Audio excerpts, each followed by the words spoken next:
Hello student, welcome to back ABC chemistry classes. आज अपन inorganic chemistry में एक इम्पोर्टेंट टॉपिक स्टार्ट करने जा रहे हैं, coordination chemistry and organometallics. Student, यहाँ से मैं मोटा मोटी आपको बात करूँ तो 10 से 15 क्वेश्चंस अपने यहाँ से रहते हैं। तो आपको इसको चैप्टर को इस टॉपिक को अच्छे से समझना है। बहुत ज़्यादा टिपिकल नहीं होने वाला है, इजी वे में अपन इसको करने जा रहे हैं। देखिए, सबसे पहले यहाँ पे अपन एक थ्योरी पढ़ते हैं, वर्नर थ्योरी। देखिए, वर्नर्स जो साइंटिस्ट था उसने ये थ्योरी दी थी 1893 में। 1893 में ये थ्योरी मतलब वर्नर नाम के साइंटिस्ट ने दी थी। और इस थ्योरी की जो डिस्कवरी हुई थी वो इलेक्ट्रॉन की डिस्कवरी से पहले ही हो गई थी। मतलब यहाँ पे अपने को इलेक्ट्रॉन प्रोटॉन इनके बारे में जानकारी नहीं थी। तो वर्नर ने किसी भी कॉम्प्लेक्स को समझने के लिए दो टाइप की टू टाइप्स की वैलेंसी की यहाँ पे बात की थी। समझना इस बात को ध्यान से कि वर्नर्स ने जो थ्योरी डिस्कवरी की थी वो इलेक्ट्रॉन की डिस्कवरी से पहले ही कर दी थी। तो यहाँ पे इलेक्ट्रॉन प्रोटॉन जैसी बातें थी नहीं। तो यहाँ पे टू टाइप्स की वैलेंसी थी, एक प्राइमरी वैलेंसी एंड एक सेकेंडरी वैलेंसी। तो इनको अपने को समझना है, ये क्या होती है primary valency and secondary valency. तो अपन एक तरफ लिख लेंगे प्राइमरी वैलेंसी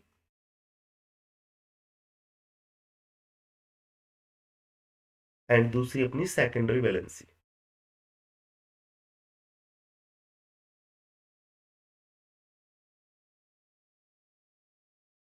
देखिए, primary valency and secondary valency, two types की वैलेंसी किसी भी कॉम्प्लेक्स को समझने के लिए दी जाती थी।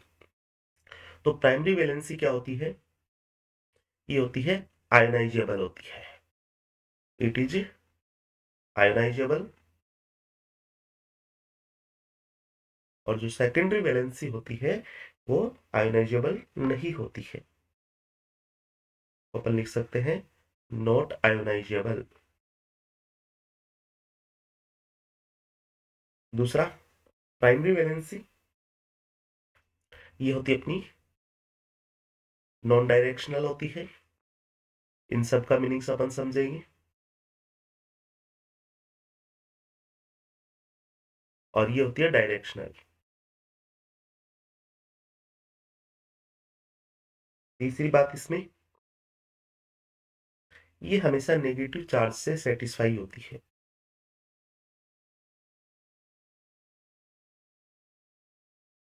सेटिस्फाइड बाई नेगेटिव चार्ज, मतलब इस पे खुद पे कौन सा चार्ज होता है? पॉजिटिव चार्ज होता है।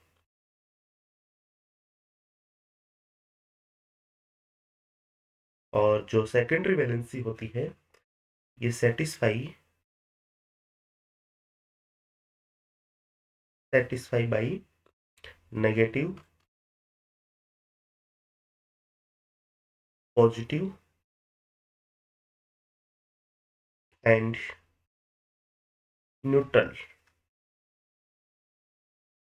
Neutral molecules. चौथी बात इसमें अपन देखें तो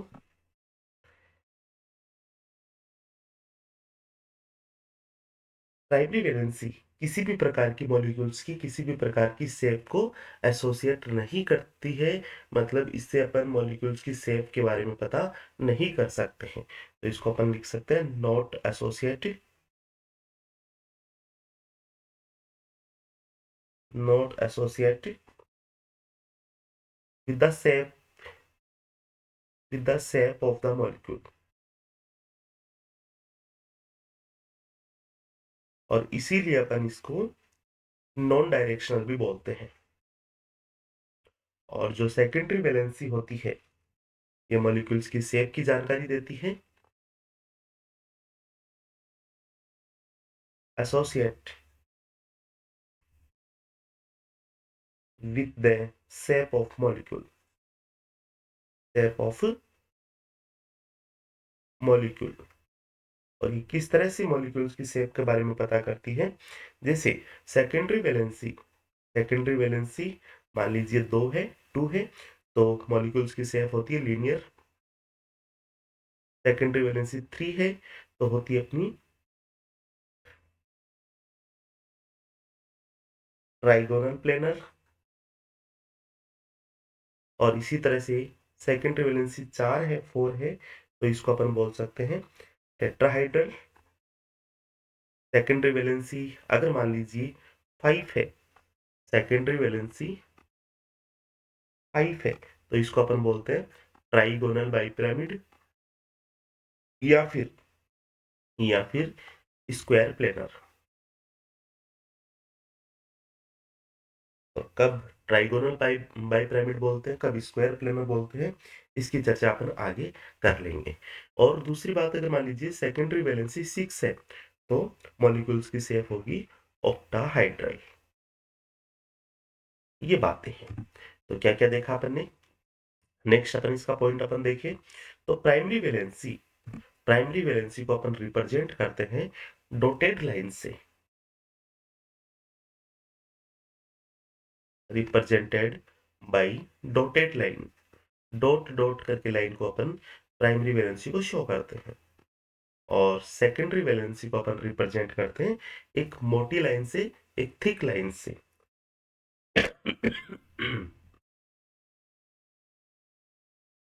represented by the thick line, thick line. अब देखिए इसका मीनिंग्स आपको समझाता हूं मैं। सबसे पहले अपन ने बात की प्राइमरी वैलेंसी की। देखिए प्राइमरी वैलेंसी आयोनाइज होती है और ये नॉट आयोनाइज होती है। अगर मैं बात करूं किसी भी कॉम्प्लेक्स की, तो ये अपना कॉम्प्लेक्स है, ठीक है, कोऑर्डिनेशन स्पेयर बोलते हैं इसको अपन।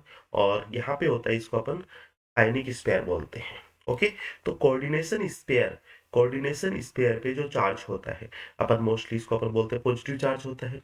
तो ये क्या होती है, आयोनाइजेबल होती है, मतलब कोई ना कोई आयन इसमें होगा ही होगा, ठीक है। दूसरी बात, सेकेंडरी वैलेंसी अपन किसको बोलते हैं, जो कोऑर्डिनेशन स्पेयर है इसमें मेटल एंड लिगेंड होते हैं, ठीक है, मेटल एंड लिगेंड होते हैं। और मेटल और लिगेंड जिससे मतलब इंटरमिक्सिंग से बनते हैं, या फिर जितने यहाँ पे कोऑर्डिनेशन बॉन्ड होते हैं उनको अपन बोलते हैं सेकेंडरी वैलेंसी। वापिस सुनना ध्यान से, primary valency the it is the charge of coordination sphere, and secondary valency ये होता है नंबर ऑफ लिगेंड, ठीक है, present in the coordination sphere. या फिर जो लिगेंड, कितने लिगेंड मेटल से बॉन्ड बनाते हैं, कोऑर्डिनेशन बॉन्ड बनाते हैं या फिर आयोनिक बॉन्ड बनाते हैं। ओके है, चलिए आगे चलते हैं। दूसरा, ये नॉन डायरेक्शनल होती है क्योंकि ये जियोमेट्री को रिप्रेजेंट नहीं करती है। जियोमेट्री का पता अपन प्राइमरी वैलेंसी से नहीं लगा पाते हैं। किसी भी मतलब ये जो अपना कोऑर्डिनेशन स्फीयर होता है, इस पे अगर चार्ज है, +1 है, 2 है या फिर 3 है, इस पॉजिटिव चार्ज से क्या अपन जियोमेट्री का पता लगा सकते हैं? बिल्कुल भी नहीं लगा सकते हैं, क्योंकि ये आयनाइजेबल होती है, चार्जेबल होती है, जियोमेट्री का पता नहीं लगा सकते, इसीलिए अपन इसको नॉन डायरेक्शनल बोलते हैं। और यहां से अपन जियोमेट्री का पता लगा सकते हैं, इसलिए इसको डायरेक्शनल बोलते हैं। तीसरी बात, इसमें नेगेटिव चार्ज से सेटिस्फाई होती है, क्योंकि इस पे खुद पे पॉजिटिव चार्ज होता है और इसी नेगेटिव चार्ज से सेटिस्फाई होती है।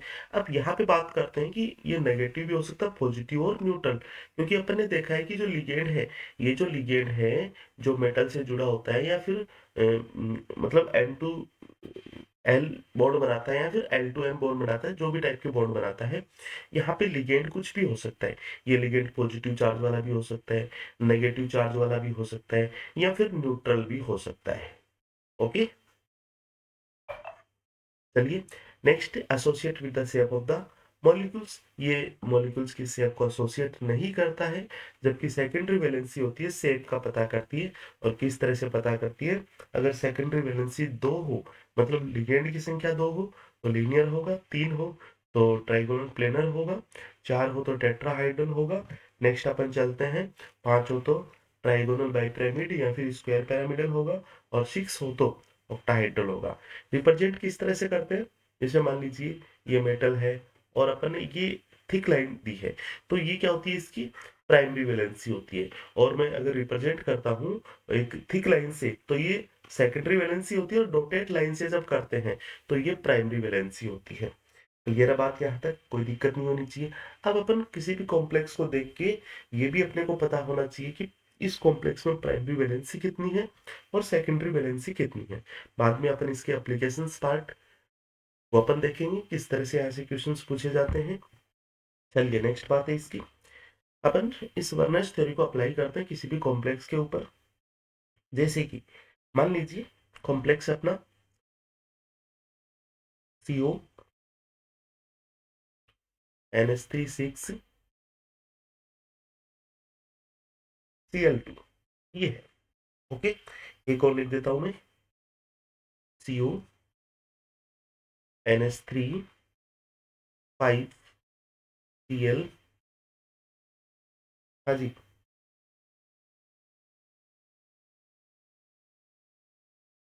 ये लीजिए Cl3 कर लो यहाँ पे, ये Cl2। ओके, दो कॉम्प्लेक्स मैंने आपके सामने रखे हैं, दोनों को अपन करते हैं। देखिए प्राइमरी वैलेंसी और फिर बात करेंगे अपन सेकेंडरी वैलेंसी। ये secondary valency and primary valency की बात करें तो देखिए प्राइमरी वैलेंसी होती है मतलब it is the charge of coordination sphere.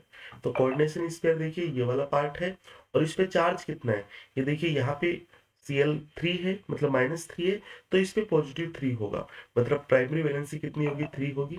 इसी तरह से मैं इस कॉम्प्लेक्स की बात करता हूँ, कोऑर्डिनेशन स्फीयर पे चार्ज कितना है, Cl2 बाहर -2 है, तो इस कोऑर्डिनेशन स्फीयर पे 2 चार्ज होगा, तो प्राइमरी वैलेंसी होगी। दूसरी बात करते हैं सेकेंडरी वैलेंसी। तो नंबर ऑफ लिगेंड कितने हैं जो मेटल से बॉन्ड बनाते हैं, तो देखिए यहाँ पे लिगेंड कितने हैं, 6 लिगेंड है, अमोनिया के 6 लिगेंड है, सेकेंडरी वैलेंसी 6 हो जाएगी।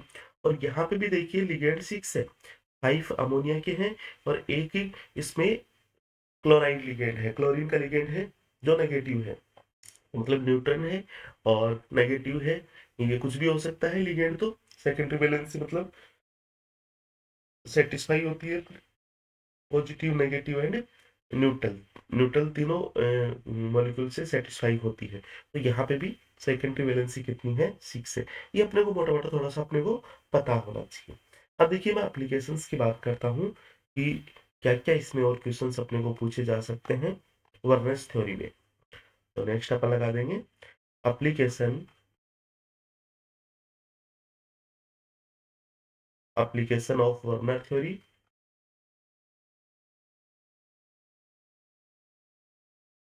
देखिएगा अपने को क्या क्या चीजें दे सकते हैं। देखिए एग्जांपल लेता हूं मैं। हाँ जी, CrCl3 6NH3, दूसरा CrCl3 5NH3, तीसरा लिया मैंने CrCl3 4NH3 और चौथा मैं ले रहा हूँ CrCl3 PNH3। देखिए कई बार क्या होता है अपने को कॉम्प्लेक्स इस पैटर्न में भी दे देते हैं, ये सारे कोऑर्डिनेशन कंपाउंड है। अब इसको अपने को चेंज करना है कोऑर्डिनेशन कंपाउंड के फॉर्म में। तो देखिए सबसे पहले अपन क्या करते हैं, कोऑर्डिनेशन स्पेयर बनाते हैं, मेटल लिखते हैं और मेटल से अपन डायरेक्टली सबसे पहले जो न्यूट्रल लिगेंड है उसको लिखते हैं। तो यहाँ पे न्यूट्रल लिगेंड अमोनिया है और कितने हैं, 6 है, ये लीजिए। और 6 से ज्यादा मतलब ये जो सेकेंडरी वैलेंसी है वो हो नहीं सकती, एक्सेप्शन केस आता है जैसे सीरियम वगैरह में देखेंगे, और वहां से अपने को क्वेश्चंस भी पूछा जाता है। ठीक है, सीधा सीधा क्वेश्चन पूछा जाता है, 12 होती है या फिर जो भी होती है अपने अपन देख लेंगे। तो लिगेंड, नंबर ऑफ लिगेंड अपने को मैक्सिमम 6 रखने हैं। सबसे पहले सेटिस्फाई करना है न्यूट्रल लिगेंड से, देन उसके बाद में अपन पॉजिटिव एंड नेगेटिव लिगेंड से करेंगे। तो यहाँ पे न्यूट्रल लिगेंड 6 है, उसके बाद में अपने को क्या बचता है, Cl3, ये अपन बाहर लिख देंगे। इसी तरह से दूसरा पैटर्न अपन लिखेंगे Cr, सबसे पहले न्यूट्रल लिगेंड अमोनिया है, ये 5 है, और उसके बाद में एक लिगेंड और अपन रखेंगे अंदर ही, Cl, तो बाहर क्या रह जाएगा, Cl2। तीसरे कंपाउंड को अपन लिखेंगे Cr, न्यूट्रल लिगेंड है, और अब दो लिगेंड और रह गई, 6 करने टोटल, तो Cl2 और बाहर हो जाएगा Cl। और इसी तरह से चौथा जो कंपाउंड है इसको लिखेंगे अपन CrNH3, ये 3 है अमोनिया के लिगेंड, तो 3 ये बाहर अपन अंदर ही लिख लेंगे और बाहर कुछ भी आयन नहीं बचेगा। तो इसका लिखने का पैटर्न हो गया। ठीक है, अब अपन क्या देखते हैं इसमें, आपसे पूछ लिया जाए कि इस कोऑर्डिनेशन कंपाउंड में नंबर ऑफ आयंस कितने हैं, क्या पूछ लिया जाए आपको, नंबर ऑफ आयंस पूछ लिया जाए, नंबर ऑफ आयंस। और क्या पूछ सकते हैं अपने को, mole of Cl negative ion, moles of Cl negative ion. और पूछ सकते हैं अपने को मोल्स ऑफ AgCl, AgCl। और अपने को पूछा जा सकता है मोलर कंडक्टिविटी। देखिए इन सारी चीजों को अपन देखें, नंबर ऑफ आयंस कितने हैं, देखिए बाहर 3 है और ये कंप्लीट आयन है, ठीक है, तो टोटल आयन 4 हो गए। इसी तरह से इसमें बाहर 2 है और ये कंप्लीट आयन हो गया, 3 हो गए। यहाँ पे 1 और ये 1, 2 हो गए। और यहाँ पे ओनली 1 है। ओके है बात यहाँ तक। Moles of Cl negative ion, तो यहाँ पे Cl नेगेटिव आयन 3 है, इसमें 2 है, 1 है और ये 0 है। अगर मान लीजिए मैं इस कॉम्प्लेक्स की रिएक्शन AgNO3 के साथ करवा दूं, तो अपने को AgCl के प्रिसिपिटेट अपने को मिलेंगे। और कितने मिलेंगे, जितने Cl होंगे उतने मिलेंगे। तो यहाँ पे मोल्स ऑफ AgCl कितने होंगे, 3 मोल होगा, इसका 2 मोल होगा, इसका 1 मोल, इसका 0 मोल। समझना बात को ध्यान से, मैं आपको क्या बोल रहा हूँ, मैं आपको बोल रहा हूँ इसकी रिएक्शन अपन किसके साथ करवा दे, AgNO3 के साथ करवा दे। तो जितने इसमें Cl होंगे उतने ही AgCl अपने को मिलेंगे। इसी तरह से इसमें होगा, इसी तरह से सब में हो जाएगा। क्लियर है बात यहाँ तक। अब बात आती है मोलर कंडक्टिविटी की। देखिए मोलर कंडक्टिविटी डिपेंड करती है नंबर ऑफ आयंस पे, जिसमें नंबर ऑफ आयंस जितने ज्यादा होंगे मोलर कंडक्टिविटी उतनी ही ज्यादा होगी। एक मोल्स में 4 आयन है, फिर दूसरे में एक मोल में 3 आयन है, तीसरे कंपाउंड में 2 आयन है, चौथे कंपाउंड में 1 आयन है। तो मोलर कंडक्टिविटी भी अपन अप टू डाउन अगर मूव करते हैं तो मोलर कंडक्टिविटी क्या होती है, डिक्रीज होती है। ठीक है, डिक्रीज होती है। क्लियर है बात यहाँ तक। तो इस तरह से अपने को रीजनिंग्स या फिर क्वेश्चंस पूछ लिए जाते हैं वर्नर्स थ्योरी के ऊपर। तो क्या क्या चीजें अपन ने देखी, वापस देखिए मैं आपको रिपीट कराता हूँ। वर्नर्स नाम के साइंटिस्ट था, उसने 1893 में ये जो थ्योरी की डिस्कवरी की थी, जो कि इलेक्ट्रॉन की डिस्कवरी से पहले ही दे दी थी। तो यहाँ पे अपने को इलेक्ट्रॉन्स के बारे में नहीं पता था, तो वर्नर्स ने किसी भी कंपाउंड का आइडेंटिफिकेशन करने के लिए या फिर उसकी स्टडी करने के लिए 2 टाइप्स की वैलेंसी की बात की थी। एक प्राइमरी वैलेंसी एंड दूसरी है अपनी सेकेंडरी वैलेंसी।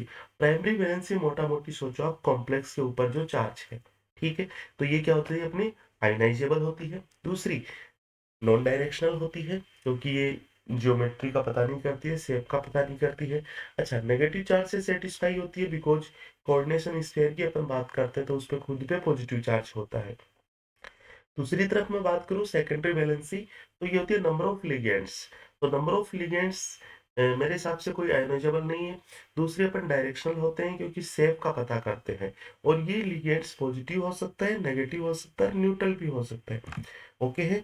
चलिए नेक्स्ट बात, इसका एप्लीकेशन अपन ने देखा, प्राइमरी वैलेंसी कैसे कैलकुलेट करते हैं, सेकेंडरी वैलेंसी कैसे कैलकुलेट करते हैं, और अपने को क्या क्या यहाँ पे रीजनिंग पूछी जा सकती है। अब इसके बाद में अपन बात करते हैं वैलेंस बॉन्ड थ्योरी की, वीबीटी की बात करते हैं। देखिए समझिए, वीबीटी की बात करते हैं अपन। अच्छा, वीबीटी में अपन क्या क्या चीजें पढ़ने वाले हैं, चलिए उसका भी मैं थोड़ा सा आपको बता देता हूँ। इसमें सबसे पहले अपन पढ़ेंगे किसी भी कंपाउंड का हाइब्रिडाइजेशन,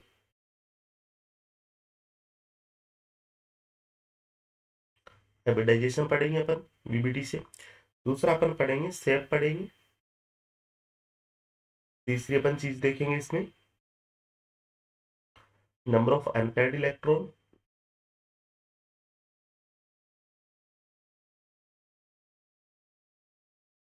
नंबर 4 पे अपन देखेंगे कॉम्प्लेक्स पैरामैग्नेटिक है या फिर डायमैग्नेटिक है। नंबर 5 पे अपन देखेंगे मैग्नेटिक मूवमेंट, जिसको अपन कैलकुलेट करते हैं n+2 का root.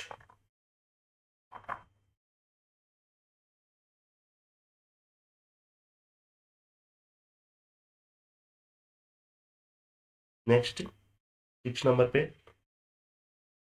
Effective atomic number En, और 7 नंबर पे अपन देखेंगे नेचर, कॉम्प्लेक्स की नेचर कैसी है। ये 7 चीजें अपन यहाँ से सीखने वाले हैं। तो वीबीटी एक्सप्लेन, पॉलिंग ने इसका एक्सप्लेन किया था, ओके है। और क्या बताया था पॉलिंग ने, इसका एक्सप्लेन किया था। तो हाइब्रिडाइजेशन अपन कैसे निकालते हैं, ठीक है। और अपन दूसरी बात करते हैं कि सेल्फ इसका अपन कैसे निकालते हैं, नंबर ऑफ अनपेयर्ड इलेक्ट्रॉन कैसे निकालते हैं, पैरामैग्नेटिक डायमैग्नेटिक नेचर अपन कैसे कैलकुलेट करते हैं। नेक्स्ट अपन इसमें बात करेंगे एटॉमिक, इफेक्टिव एटॉमिक नंबर की अपन बात करेंगे। चलिए इसको मैं एक बार चेक कर लेता हूँ। ठीक है, वन, वन अनपेयर्ड इलेक्ट्रॉन की बात करते हैं तो वन हो जाएगा, वन प्लस टू मतलब थ्री, थ्री का रूट अपना होता है 1.73। बिल्कुल करेक्ट है, अपन फॉर्मूला सही लिखा अपन ने। हाँ जी, चलिए आगे और अपन बात कर लेंगे किस तरह से और क्वेश्चंस पूछे जाते हैं। तो देखिए क्या क्या एग्जाम्पल अपन लेने वाले हैं, ठीक है। पहले अपन उसका मोटा मोटा आइडिया ले लेते हैं। मतलब एग्जाम्पल्स दुनिया भर के खूब हो सकते हैं, अपने को किस किस पे फोकस करना है। और मतलब अपने को कुल मिला के वीबीटी देखनी है, वीबीटी अपने को समझ में आनी चाहिए, ठीक है। दो चार पांच सात एग्जाम्पल अपन करेंगे। चलिए, जैसे मान लीजिए अपन ने पढ़ा NiCl4 - 2, ठीक है। दूसरा अगर मैं बात करूं NiCN, ऐसे लिख लेते हैं -2, ओके। नेक्स्ट NiCO4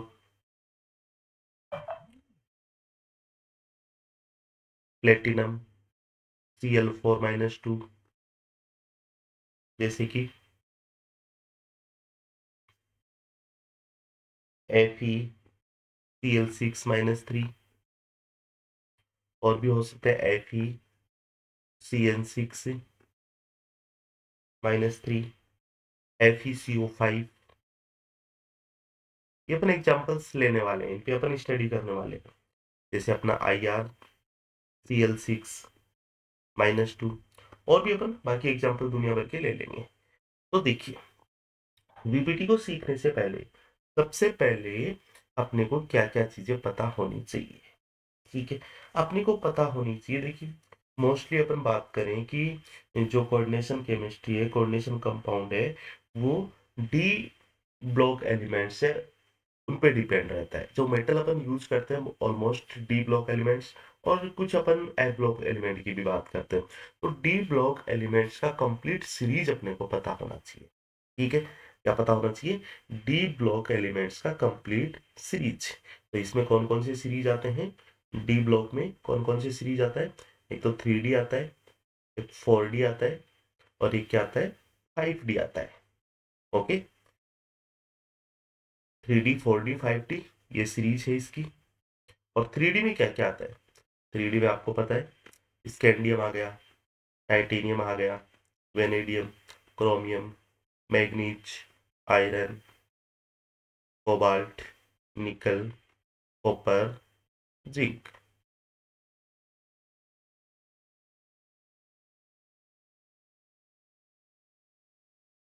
ठीक है। ये हो गई इसमें 10 एलिमेंट्स, 10 मेटल हो गए। दूसरी पर बात करते हैं 4D सीरीज की। 4D सीरीज में yttrium, zirconium, niobium, molybdenum, technetium, ruthenium, rhodium, palladium, Ag, और कैडमियम। इसी तरह से 5D सीरीज में lanthanum, hafnium, tellurium, tungsten, rhenium, iridium, osmium, platinum, gold, mercury. ये आपको मतलब पीरियोडिक टेबल में भी मिल जाएंगे, ठीक है। मेरा यहाँ पे पढ़ाने का मीनिंग्स ये है कि देखिए स्टूडेंट, जब भी अपन जो बात करते हैं वीबीटी की, तो यहाँ पे जो डी एलिमेंट्स के जो इलेक्ट्रॉन्स है उनकी अपन मोटा मोटी बात करते हैं। देखिए इनका जो इलेक्ट्रॉनिक कॉन्फ़िगरेशन है एक्यूरेट, आप बुक से पढ़ना है आपको कि क्या मतलब एक्यूरेट होता है, और अपना मीनिंग यहाँ पे वीबीटी को पढ़ना है, ठीक है, न कि इलेक्ट्रॉनिक कॉन्फ़िगरेशन पढ़ना है। तो देखिए मैं आपको यहाँ पे एक बात बताता हूँ कि इनका इलेक्ट्रॉनिक कॉन्फ़िगरेशन अपन किस तरह से ध्यान रखेंगे। इसका आपको ध्यान रखना है 3d1 4s2।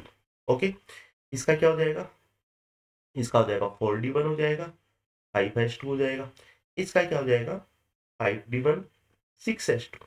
मतलब यहाँ पे 3 इलेक्ट्रॉन होंगे टोटल। इसमें कितने हो जाएंगे, फिर 3d2 4s2, ठीक है। इसमें 3d3 4s2, इसमें 3d4 4s2। हालांकि इसका क्या होता है, हालांकि इसका क्या हो जाता है, 3d5 4s1 हो जाता है। मेरा मीनिंग्स वो नहीं है, मेरा मीनिंग्स है कंप्लीट टोटल इलेक्ट्रॉन कितने हैं। यहाँ पे हो जाएगा 3d5 4s2, और ये 3d6 4s2। कोबाल्ट का हो जाएगा 3d7 4s2, निकल का 3d8 4s2, कॉपर का 3d9 4s2। हालांकि ये होता है 3d10 4s1 होता है, और इसका हो जाएगा 3d10 4s2। अब आपसे कोई इसका पूछे तो क्या हो जाएगा, 5d9 6s2। और आपसे इसका पूछे तो इसका क्या हो जाएगा, 4d है तो 4d8 हो जाएगा, और 5s2 हो जाएगा। मतलब ये अपने को चलना है, पहले क्या चलना है, d में n-1, और s में क्या चलना है, ns, ठीक है। स्टार्टिंग यहाँ से 1 से, ये कंप्लीट 2 रहेंगी, ये 1 से रहेगी, 1 से लेके 10 तक हो गई। और इसी तरह से 4d में भी 1 से लेके d1 से लेके d10 तक। जैसे इसका क्या हो जाएगा अपना 4d10 5s2। ये अपने को ध्यान रखना है, ठीक है, क्लियर बात। तो एक तो अपने को ये पता होना चाहिए। दूसरी बात, देखिए जब भी अपन बीपीटी पढ़ते हैं तो अपन ये देखते हैं कि जो इलेक्ट्रॉन अपन फील करते हैं डी ऑर्बिटल्स में, और ये भी अपन जनरली अक्सर देखते हैं कि डी ब्लॉक एलिमेंट्स या फिर डी ऑर्बिटल्स में जो इलेक्ट्रॉन है, कभी कभी तो उनका पेयर हो जाता है, कभी उनका पेयर नहीं होता है। कभी इलेक्ट्रॉन मतलब इनर डी ऑर्बिटल्स में रहते हैं, कभी इलेक्ट्रॉन आउटर डी ऑर्बिटल्स में रहते हैं, ठीक है, समझ रहे हैं मेरी बात। तो ये कब होता है कब नहीं होता है, तो इनका बेसिक अपने को नॉलेज पता होना चाहिए। तो देखिए कहाँ से अपन शुरुआत करते हैं इसकी। सबसे पहले अपन देखेंगे इसमें सेंटर एटम, ठीक है। सबसे पहले देखेंगे इसमें सेंटर एटम जो कि मेटल होगा। और ये मेटल क्या क्या हो सकता है, ये मेटल हो सकता है अपना 3D से भी हो सकता है, और ये मेटल हो सकता है 4D एंड 5D सीरीज का भी हो सकता है। यही दो बातें मिलेंगी अपने को। ओके, चलिए 4D एंड 5D सीरीज से अगर कोई मेटल है तो अपने को क्या करना है, तो हमेशा आपको ध्यान रखना है इलेक्ट्रॉन का रिडिस्ट्रीब्यूशन करना ही करना है, ठीक है। तो इसमें मैं लिख सकता हूँ रिडिस्ट्रीब्यूशन, रिडिस्ट्रीब्यूशन ऑफ इलेक्ट्रॉन। और अगर मान लीजिए मेटल 3D का है, 3D का मेटल है, तो अपने को 5 लिगेंड छोड़ के फ्लोरीन, क्लोरीन, ब्रोमीन, आयोडीन और वाटर, अगर मेटल 3D है और लिगेंड इन पांचों में से कोई भी एक है, तो इलेक्ट्रॉन में कोई रिडिस्ट्रीब्यूशन नहीं करना है। मतलब no change in electronic configuration,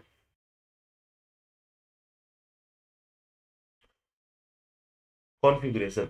और इनके अलावा कोई भी लिगेंड हो, अदर लिगेंड हो, तो अपने को क्या करना है, अपने को क्या करना है, रिडिस्ट्रीब्यूशन करना है, रिडिस्ट्रीब्यूशन ऑफ इलेक्ट्रॉन, ठीक है। तो अपने को देखिए सबसे पहले अपन देखेंगे कि मेटल, मेटल आप देखो 4D और 5D है, तो हमेशा अपने को इलेक्ट्रॉन का रिडिस्ट्रीब्यूशन करना है, ओके। और अगर मेटल 3D है तो 5 लिगेंड जब आ जाए, fluorine, chlorine, bromine, iodine, water, अगर ये लिगेंड है तो इलेक्ट्रॉन के कॉन्फ़िगरेशन पे कोई चेंज नहीं करना। और अगर इनके अलावा लिगेंड हो तो अपने को रिडिस्ट्रीब्यूशन करना है। अब ये रिडिस्ट्रीब्यूशन क्या है, कैसे करेंगे, उसको मैं आपको समझा देता हूँ। मतलब कितने इलेक्ट्रॉन का रीडिस्ट्रीब्यूशन कैसे होगा। और देखिए बिल्कुल सिंपल, 6 इलेक्ट्रॉन का रीडिस्ट्रीब्यूशन तो आपको याद ही नहीं करना, क्योंकि वो तो अपन ने पहले करते हैं, वैसे ही अपने को करना है। चलिए, हेडिंग बन जाएगी redistribution of electron, redistribution of electron. हाँ जी, देखिए सबसे पहले मैं बात करता हूँ 1 इलेक्ट्रॉन की, और इससे पहले भी अगर मैं बात करूँ n-1 डी ऑर्बिटल, फिर ns, फिर इसके बाद में आता है np, और फिर आता है nd।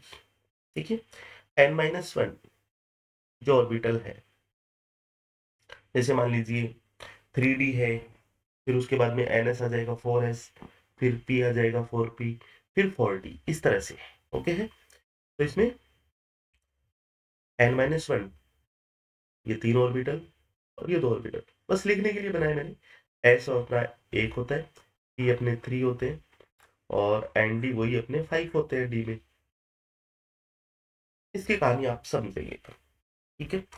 मैं बात कर रहा हूँ सबसे पहले एक इलेक्ट्रॉन का रीडिस्ट्रीब्यूशन ऑफ 1 इलेक्ट्रॉन कैसे करेंगे। यहाँ पे अपन भर देंगे। ओके, अब मैं बार बार नहीं लिख रहा हूँ, मतलब यहाँ पे भर देंगे अपन। ठीक है, यहाँ पे अपन ने भर दिया, इससे ज्यादा कुछ कर ही नहीं सकते हैं एक इलेक्ट्रॉन में। 2 इलेक्ट्रॉन की जब बात करते हैं तो 2 इलेक्ट्रॉन कैसे भरेंगे, 1 एंड 1, आगे वाले में भर देंगे एक। 3 इलेक्ट्रॉन, सेम वही 1 1 एंड 1। ओके, 4 इलेक्ट्रॉन, यहाँ पे थोड़ा सा आपने को ध्यान रखना, तो 3 अपन ने भर दिया इसमें, इनमें। ठीक है, और ये हाई एनर्जी का होगा, तो चौथा भी अपने को इसमें भरना पड़ेगा। समझ रहे होंगे मेरी बात आप। 5 इलेक्ट्रॉन की जब रिडिस्ट्रीब्यूशन करते हैं तो अपन कैसे करते हैं, 1 2 3, फिर 4 एंड 5, यही करते हैं अपन। 6 इलेक्ट्रॉन का कैसे करते हैं, 1 2 3 4 5 7, 5 6, और 7 इलेक्ट्रॉन यहाँ पे आपको ध्यान रखना। यहाँ पे क्या ध्यान रखना है, 6 इलेक्ट्रॉन तो अपने ये हो गए, अब 7वां इलेक्ट्रॉन यहाँ पे भी आ सकता है, और 7वां इलेक्ट्रॉन अपना इस वाले डी ऑर्बिटल में भी आ सकता है, एन डी वाले में भी। ठीक है, ये खाली रहेंगे 4s एंड 4p। तो 7वां इलेक्ट्रॉन यहाँ पे आ रहा है, और यहाँ पे अपने को कब फिल करना है, जब कोऑर्डिनेशन नंबर या फिर नंबर ऑफ लिगेंड कितने हो, 4 या 5 हो, तब तो अपने को 7वां इलेक्ट्रॉन यहाँ पे रखना है। और जब लिगेंड कितने हो, 6 हो, तो अपने को यहाँ पे करना है। क्लियर है बात। 8 इलेक्ट्रॉन का रिडिस्ट्रीब्यूशन करेंगे तो वो अपन कर देंगे, ये लीजिए 6 तक, कोई दिक्कत नहीं है। 7वां इलेक्ट्रॉन यहाँ पे भी हो सकता है, 7 हो गए। 8वां इलेक्ट्रॉन यहाँ पे भी हो सकता है, और 8वां इलेक्ट्रॉन यहाँ पे भी हो सकता है, मतलब n-1 डी में ही हो सकता है। पेयर भी हो सकता है, पेयर भी हो सकता है। अब देखिए, ये जो, हाँ जी, अंदर रहता है अपना, ये स्थिति बनेगी जब लिगेंड की संख्या 4 या 5 हो। ओके, और ये स्थिति कब बनेगी, जब लिगेंड की संख्या 6 हो। मतलब लिगेंड 6 हो तो अनपेयर्ड रहते हैं, ये समझो आप तो। ठीक है, हाँ जी, 9 इलेक्ट्रॉन की बात कर लूं मैं। ओके, तो देखिए नंबर 9 की बात करता हूं।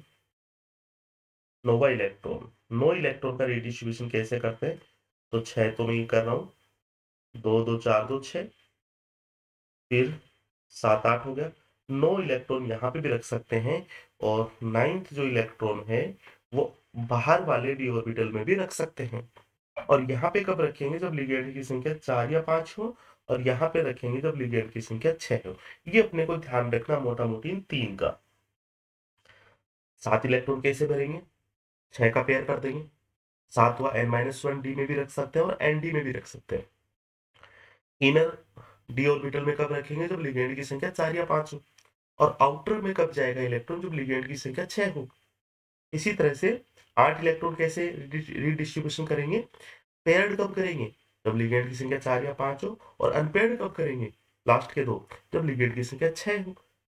और 9 इलेक्ट्रॉन का रीडिस्ट्रीब्यूशन करने के लिए अगर नौवा इलेक्ट्रॉन n-1d में है तो 6 लिगेंड लिगेंड मतलब 6 होने चाहिए, और नौवा इलेक्ट्रॉन nd में है तो लिगेंड की संख्या 4 या 5 हो सकती है। हालांकि वीबीटी ने इसका एक्सप्लेनेशन नहीं किया। वीबीटी की ये कमियां है कि कब तो इलेक्ट्रॉन आउटर में चला जाता है, कब इलेक्ट्रॉन इनर में चला जाता है। डिपेंड करता है ये इनका जो एनर्जी का जो बेस है उस पर डिपेंड करता है। ओके, तो ये अपने को ध्यान रखना है, क्योंकि ये अगर अपने को नहीं पता है तो अपन वीबीटी के क्वेश्चन सही नहीं कर पाएंगे। हाइब्रिडाइजेशन नहीं निकाल पाएंगे, नंबर ऑफ अनपेयर्ड इलेक्ट्रॉन नहीं पता कर पाएंगे, पैरामैग्नेटिक डायमैग्नेटिक नहीं पता कर पाएंगे, और शेप का भी नहीं पता कर पाएंगे अपन। कुल मिला के जो भी अपन ने चीजें देखी है, 7-8 चीजें देखी, किसी का भी अपन पता नहीं कर पाएंगे। तो ये पैटर्न अपने को ध्यान रखना है। 10 इलेक्ट्रॉन की जब बात करते हैं कोई दिक्कत नहीं है, 10 के 10 इलेक्ट्रॉन n-1d में ही आप फिल कर दो। ठीक है, इस तरह से ये लीजिए, बाकी के सारे खाली होंगे। ठीक है, अब चलिए शुरुआत करते हैं अपन एग्जाम्पल्स की। सबसे पहले मैं एग्जाम्पल लेता हूं आपके सामने, बहुत ही सिंपल एग्जाम्पल लेते हैं। NiCl4-2 एक एग्जाम्पल लिया अपन ने। चलिए इसी के साथ दूसरा एग्जाम्पल मैं ले लूं, NiCN4-2। देखिए समझिएगा, दोनों को अपन पैरेलल समझेंगे। सबसे पहले देखेंगे मेटल। मेटल क्या है? निकल है। निकल का इलेक्ट्रॉनिक कॉन्फ़िगरेशन कितना है? 3d eight 4s2। यही है। अब देखेंगे इस कॉम्प्लेक्स में निकल पे चार्ज कितना है। तो कितना चार्ज है अपन चार्ज इजीली निकाल पाते हैं इस तरह से। आपने छोटी कक्षा में पढ़ा होगा, यहाँ पे अपनी एक्सरसाइज हो जाएगी, अलग से अपन इसको नहीं लेंगे। तो ये x मान लेंगे, ये -4 इज इक्वल टू +2। ठीक है, सॉरी -2 है, ये मिस हो गया।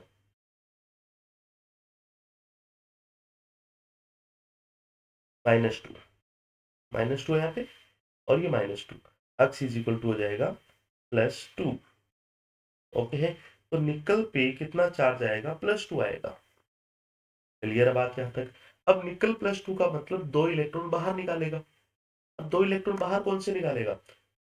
ये वाले बाहर निकाल देगा, एस वाले। तो इसका इलेक्ट्रॉनिक कॉन्फ़िगरेशन कितना बच जाएगा? 3d एट बच जाएगा। कुल मिला के अपने को मतलब है कि इनके आउटर ऑर्बिटल चाहे वो 3d हो या 4s हो या फिर 4d हो या 5s हो, जो भी हो, मतलब n-1d हो या फिर ns हो, टोटल इलेक्ट्रॉन कितने हैं? तो यहाँ पे टोटल इलेक्ट्रॉन कितने थे? 10 थे। और यहाँ पे टोटल इलेक्ट्रॉन कितने बच जाते हैं? 8 बच जाते हैं, क्योंकि इस पे चार्ज कितना है? +2। अब 8 इलेक्ट्रॉन बच गए। अब देखेंगे इसकी रीडिस्ट्रीब्यूशन की कहानी। तो देखते हैं मेटल कौन सा है? निकल। और निकल कैसा है? 3d। और मैंने आपको अभी बताया था, देखिए 3d है, और 3d में अगर ये 5 लिगेंड है तो कोई भी चेंज नहीं करेंगे। ओके है, कोई भी चेंज नहीं करेंगे। और कोई भी चेंज नहीं करने का मतलब क्या होता है? यहाँ पे अपने को ये नहीं पता है कि कौन सा एनर्जी का ज्यादा ऑर्बिटल है, कौन सा कम एनर्जी का है। अपन पाउली एक्सक्लूजन थ्योरी पढ़ते हैं, हुंड मल्टीप्लिसिटी रूल पढ़ते हैं, वो रूल यहाँ पे अपन फॉलो करेंगे। चलिए 8 इलेक्ट्रॉन में कोई चेंज नहीं करेंगे, कोई चेंज नहीं करेंगे, तो अपने को क्या करना है?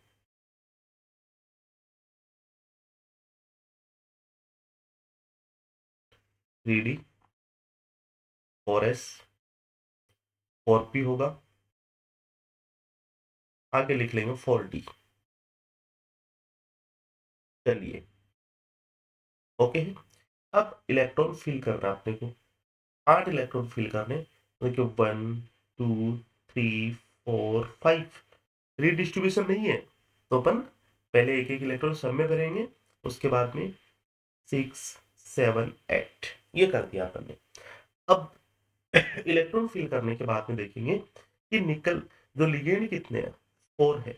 मतलब एक चीज और देखना आप कि ये जो लिगेंड है पॉजिटिव हो या फिर नेगेटिव हो या फिर न्यूट्रल हो, इन लिगेंड को कोऑर्डिनेशन बॉन्ड बनाने के लिए एक कंप्लीट एम्प्टी ऑर्बिटल चाहिए, पूरा खाली ऑर्बिटल चाहिए।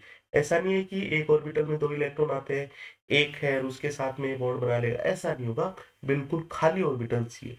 तो बॉन्ड बनाने के लिए एक यहाँ से बॉन्ड बनाएगा Cl, दूसरा यहाँ से, तीसरा यहाँ से एंड चौथा यहाँ से, सारी क्लोरीन है।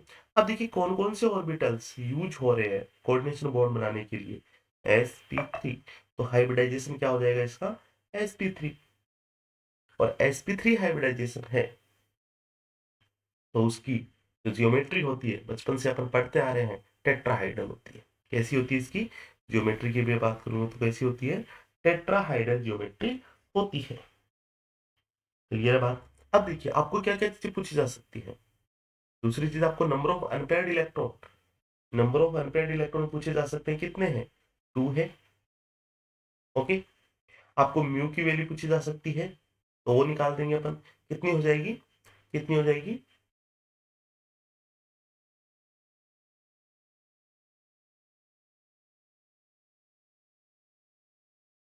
ये हो जाएगी अपनी, हाँ जी, एन, n+2। ये फॉर्मूला यूज करते हैं अपन, n+2 का रूट। इसको आप सॉल्व कर लेना, 8 आ जाएगा। ठीक है, मतलब इसको मैं लिख सकता हूँ 8 को 2√2, और √2 की वैल्यू कितनी होती है 1.4, तो ये हो जाएगी 2.8।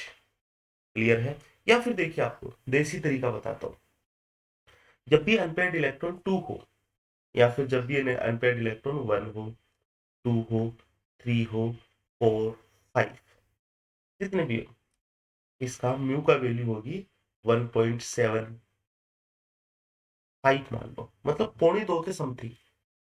अगर एन की वैल्यू 2 है तो 2.25 के समथिंग, मतलब 2.81 है जी।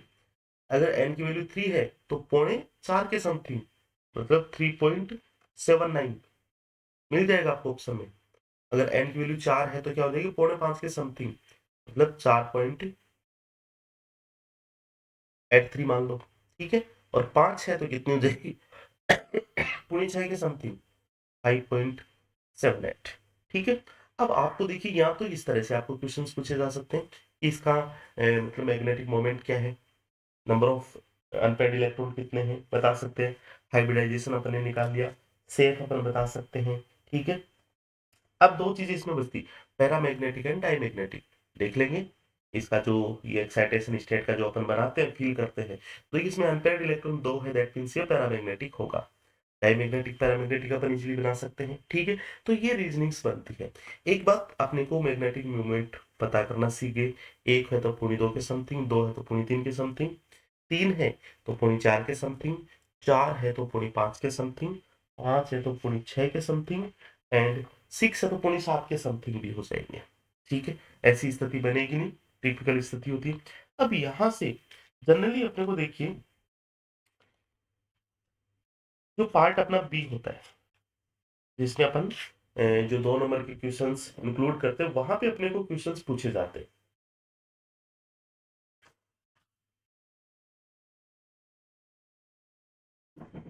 और अपने को क्या क्वेश्चन पूछ सकता है, देखिए आपको दे दिया किसी कॉम्प्लेक्स का मैग्नेटिक मोमेंट, किसी कॉम्प्लेक्स का मैग्नेटिक मोमेंट 3.87 है। ठीक है, किसी कॉम्प्लेक्स का मैग्नेटिक मोमेंट 3.87 है, तो उस कॉम्प्लेक्स में अनपेयर्ड इलेक्ट्रॉन कितने होंगे।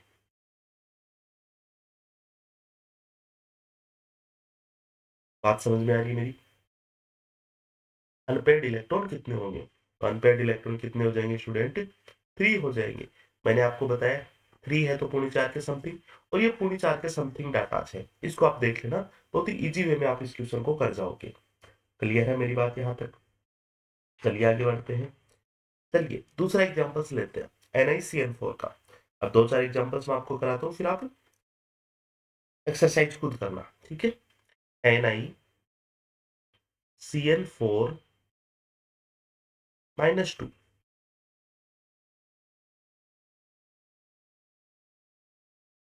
चलिए Ni पे चार्ज निकाल लेते हैं, x -4, Cn पे -1 होता है, तो 4 Cn -4 हो जाएगा इज इक्वल टू -2, तो x पे वही क्या होगा +2। मतलब निकल का इलेक्ट्रॉनिक कॉन्फ़िगरेशन होता है 3d8 4s2 और निकल +2 का क्या हो जाएगा, 2 इलेक्ट्रॉन निकालने अपने को, 3d8 हो जाएगा, 4s में 0 होगा। टोटल इलेक्ट्रॉन कितने हैं, 8 इलेक्ट्रॉन है। अब रीडिस्ट्रीब्यूशन होगा या नहीं होगा वो भी अपने को चेक करना। तो मेटल कैसा है, ये 3D का मेटल है। लिगेंड कैसा है, Cn है।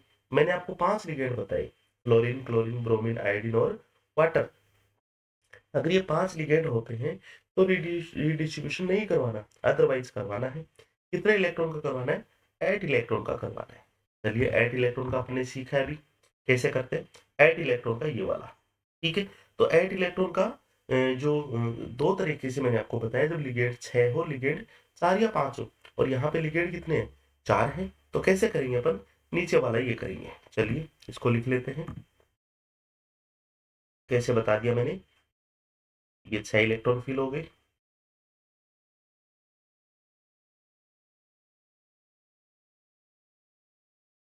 ये करना अपने को, ओके। आगे 4s का हो गया, 4p हो गया और 4d हो गया। 4 लिगेंड है, चारों खाली चाहिए। एक यहाँ पे आ जाएगा Cn, दूसरा Cn, तीसरा Cn आ जाएगा और ये चौथा Cn आ जाएगा। क्लियर है मेरी बात यहाँ पे, ठीक है। तो यहाँ पे कौन कौन से ऑर्बिटल काम आ रहे हैं, d आ रहा, s आ रहा, 2p आ रहे, ओके। तो ds इसका हाइब्रिडाइजेशन हो जाएगा, ds इसका हाइब्रिडाइजेशन हो जाएगा। इसकी शेप होगी अपने स्क्वायर प्लेनर। इसकी शेप कैसी होगी, स्क्वायर प्लेनर शेप हो जाएगी, मतलब इस तरह से शेप होगी।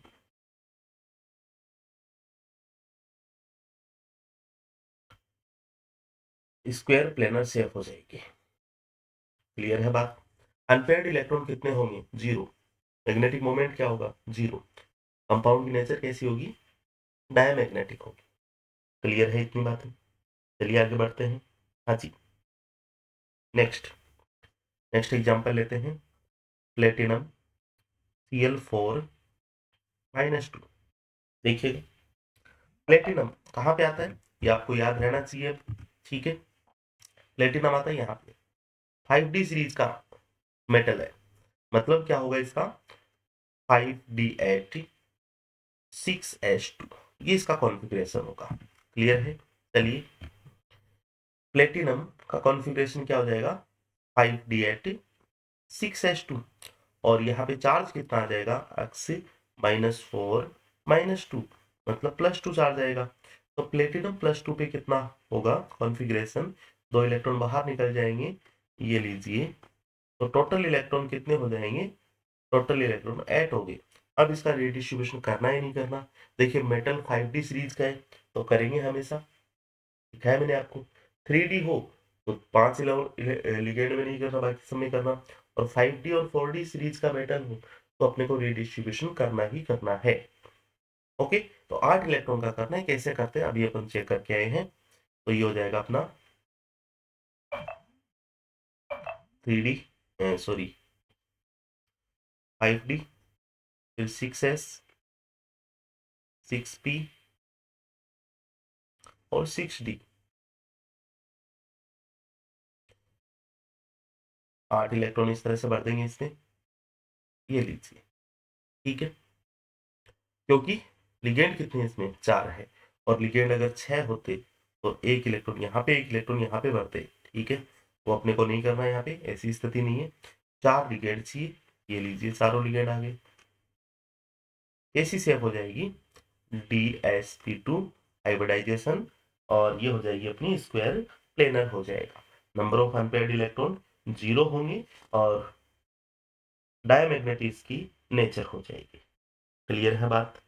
चलिए आगे चलते हैं, एक एग्जांपल और लेते हैं।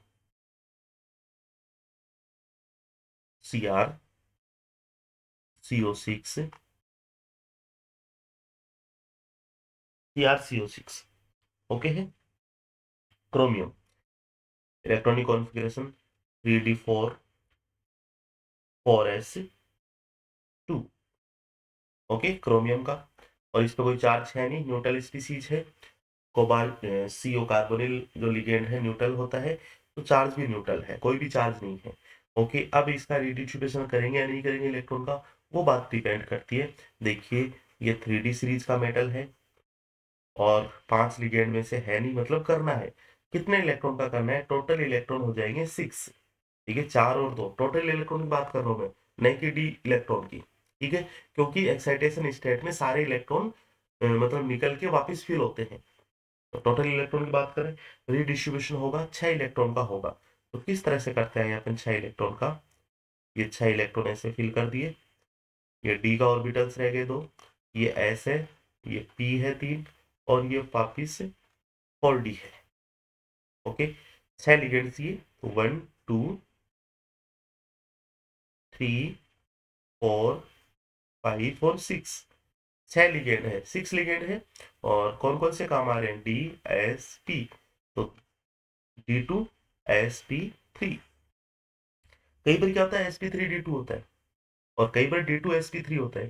तो D2sp3 में इनर ऑर्बिटल है डी का, वो यूज होता है, और sp3d2 में आउटर ऑर्बिटल है वो यूज होता है। क्लियर है बात? तो यहाँ पे जो सेफ हो जाएगी, ऑक्टाहाइड्रल सेफ हो जाएगी, अनपेयर्ड इलेक्ट्रॉन जीरो होंगे, डायमैग्नेटिक नेचर होगी, मैग्नेटिक मोमेंट भी जीरो होगा। चलिए, अब एक एग्जांपल और आता है जिसमें sp3d2 होता है। ठीक है, वो एग्जांपल भी आपके सामने लिखता हूं मैं। FeCl6 -3।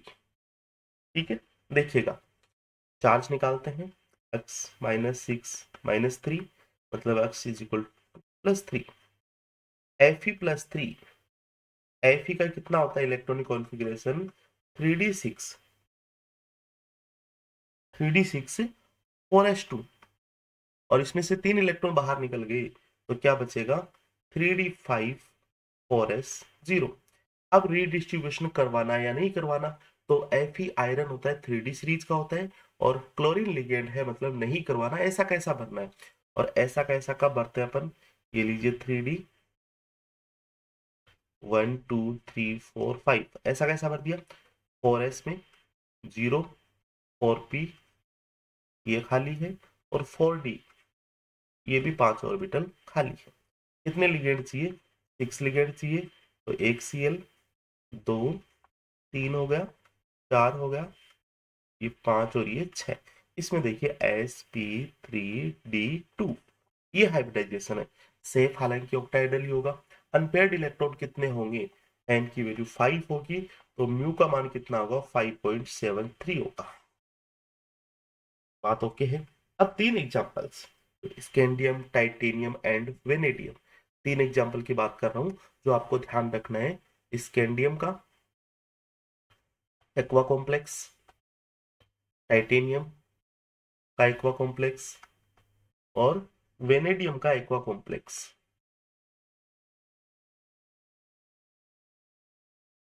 Scandium, titanium and vanadium का एक्वा कॉम्प्लेक्स +3 चार्ज तीनों पे। इन तीनों का हाइब्रिडाइजेशन आपसे पूछे तो आपको क्या बताना है? D2sp3 बताना है। इस चीज को भी आपको ध्यान रखना है। क्लियर है? अब बात करते हैं, देखिए और भी एग्जांपल्स मैंने आपको सीरीज में दिए थे स्टार्टिंग में, आप उनका मतलब क्या करना है आपको, उसकी हाइब्रिडाइजेशन निकालना है, वीबीटी उसकी सॉल्व करनी है, क्या क्या इसकी लिमिटेशन हो सकती है। सबसे पहली सुनना ध्यान से, कॉम्प्लेक्स का कलर एक्सप्लेनेशन नहीं करता, कॉम्प्लेक्स के कलर के बारे में नहीं बताता है। दूसरी बात, कोई भी कॉम्प्लेक्स है उसकी जो शेप है, वो देखिए कुछ कॉम्प्लेक्स में शेप डिस्टॉर्टेड हो जाती है। ठीक है, डिस्टॉर्टेड शेप हो जाती है, उस शेप की जानकारी नहीं देता जो अपन आगे पढ़ेंगे जॉन टेलर डिस्टॉर्शन से। नंबर थर्ड पे, ये जो कंपाउंड है उसका जो मैग्नेटिक प्रॉपर्टीज है टेम्परेचर से किस तरह से वेरी करता है उसके बारे में अपने को नहीं बताता। टेम्परेचर पे मैग्नेटिक मोमेंट का क्या इफेक्ट है उसके बारे में नहीं बताता। और चौथी जो मैंने आपको ये बताई थी कि कब तो डी ऑर्बिटल इनर यूज होंगे और कब डी ऑर्बिटल आउटर यूज होंगे, इसके बारे में भी अपने को ये नहीं बताता है। तो ये बात हुई अपने वीबीटी कंप्लीट की। नेक्स्ट अपन CFT की बात करेंगे, एंड CFT के बाद में अपन जो भी CFSE एनर्जी है, कंपाउंड की स्टेबिलिटी है, उनकी बात करेंगे। जॉन टेलर डिस्टॉर्शन की बात करेंगे, मोटा मोटी इसमें ये बात है। देन इसके बाद में अपन जो कॉम्प्लेक्स अपना स्पेक्ट्रा है उसकी अपन बात करेंगे। देन इसके बाद में अपन मेटल कार्बोनिल की बात करेंगे। तो जितना मोस्टली अपने को जो पूछा जाता है एग्जाम से, वो अपने को फंडा क्लियर करना है। उम्मीद है कि आपने इसको अच्छे से पढ़ा होगा। नहीं है, अगर समझ में आए तो दोबारा इसको आप देखने का प्रयास करना, हो जाएगा। ठीक है, तो यहाँ तक अपन VBT की बात कर ली। कल अपन नेक्स्ट क्लास में CFT की बात करेंगे। थैंक यू सो मच, आज के लिए केवल इतना ही। Have a good.